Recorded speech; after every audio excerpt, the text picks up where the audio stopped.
At Dakota Automation, we partner with our customers to develop unique solutions to meet their complex challenges. This corner block saw system is a great example of replacing an outdated manual process with a flexible automated solution. At this customer, offcuts of different lengths and sizes are used to create a variety of triangular corner blocks. These corner blocks are used downstream throughout their assembly processes. An operator places the offcut boards on the infeed conveyor, and a bundle is pushed into the saw enclosure. The overhead dual saw carriage sets up for corner block type and makes cutting passes to fabricate the blocks.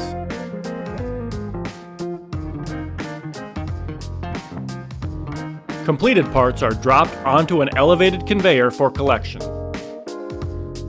By working with our customers to replace cumbersome manual processes with flexible, robust solutions, Dakota Automation equipment can be customized to meet nearly any challenge.